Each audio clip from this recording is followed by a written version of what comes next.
Hey guys, Danny Schaefer here. I'm the blogger from Girl Living Out the Word. This is Modesty video number 7 in the series, and if you want to catch up on the old videos, you can do so by visiting my channel.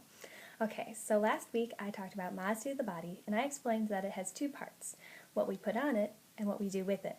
And I mentioned that what we do with it more so had to do with modesty of the heart, so that's what we'll be talking about today. And as promised, I wore my heart sweater, so we're off to a good start. Okay, modesty of the heart. What is that? Well, I define modesty of the heart is when we strive for love over giving in to our temptations for lust. It sounds like a pretty clear and easy definition, but it's so hard to do. But it's important that we strive for this because we were made for love. Since God is love, and we were made in His image, we were made in the image of His love, made in the image of love. So therefore, we're called to reflect that love. And as I've talked about earlier on, it's like a lens. If the lens is dirty, which comes from immodesty, then we won't be able to reflect that love as clearly. And with modesty of the heart, for me, I think this is the hardest one to see, whether we're modest or not, because the heart's always tricky, and it's hard, especially once we're already in the relationship, to discern whether this is modest or this is love. So how do we do that? And what I'd like to talk about first is my favorite Disney movie, Beauty and the Beast. And I've always loved this movie because Belle is amazing. And even as a young girl, I picked up on how amazing she was. She is super smart, she's beautiful, and she's striving to be herself and to be the best version of herself. She doesn't give in to what others say, that she shouldn't be so brainy and such, and she shouldn't read so many books, but she doesn't care, and she strives to be who she is.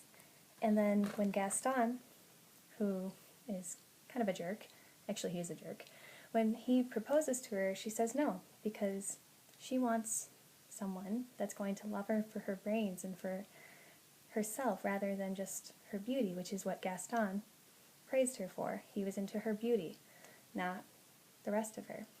And when we're watching the movie, we can easily see that Gaston is a jerk and he's only loving Belle for her beauty, and it's not true love, it's lust. So we can see that very clearly when we watch the movie.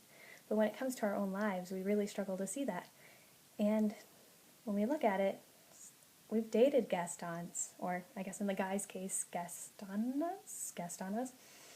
And we've dated these people, and maybe we've been these people where we give into lust and we're into looks rather than the whole person.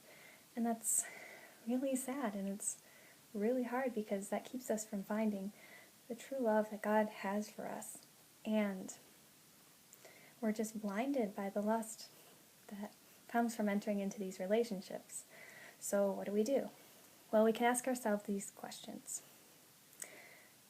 When we're in a relationship, or maybe when we're about to enter a relationship, we need to think, this is someone's child.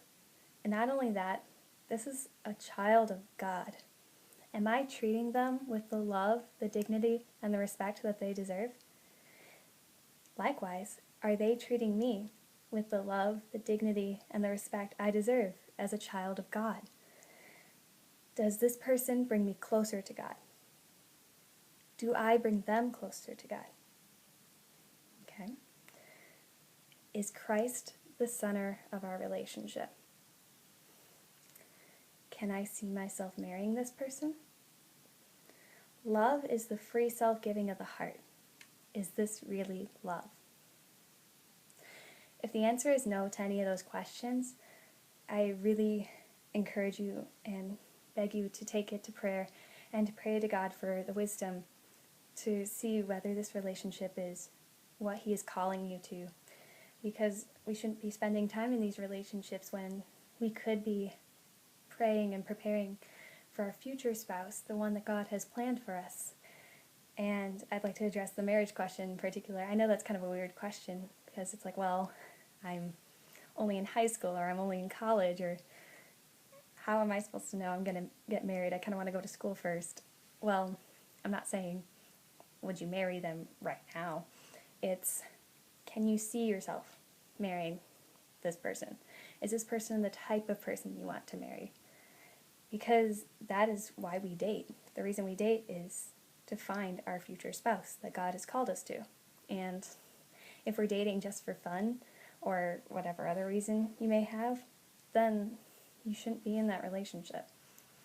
So that's something to really think about, because another difficult question we have to ask ourselves is why we are in the relationship. If we are in the relationship to bring the person closer to God and for us to grow closer to God so that we may reflect God's image of love, and that this might be a person you possibly marry one day, then great. That's a beautiful relationship.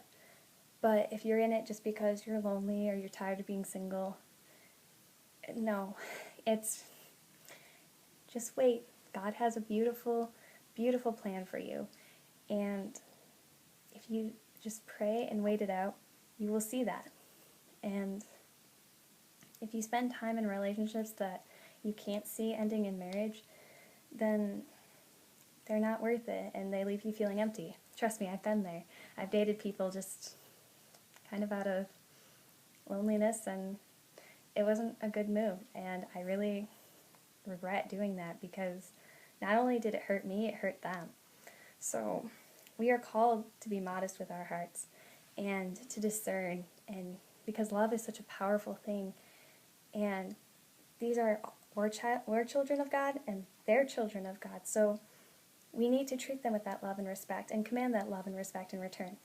So I'd like to close with the lyrics from one of the songs in Beauty and the Beast, the musical. And it's right after Gaston proposes to Belle. And she says no. She's thinking about it on her own. She says, Madame Gaston, can't you just see it? Madame Gaston, his little wife. Ugh. No, sir. Not me. I guarantee it. I want much more. I want much more. That's what we all should want.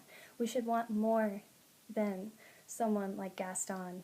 We should want someone who's going to love us for ourselves and our soul rather than our beauty on the outside. So I pray you guys will all strive for that love and strive for modesty of the heart, because it is tricky, but if you take it to prayer and you pray for purity and you pray for wisdom, God will guide you to the person you're meant to be with. You just have to trust in Him and stay faithful to Him. That's all I have for you guys today. So until next week, which will be our last video on modesty, I have a Twitter, starting to get it, I think. I'm still kind of rough at it, but Danny Shaper, my name, at Catholic Glow. Glow is in all caps. I have a Facebook page. The link is below. You could go like it because I post everything in there. And then my blog link, of course, which I update every week with a new post. So yeah, you can go check it out. Has a lot of pandas on my blog. I just like them, so they're on there. And until next week, God bless and have a good day.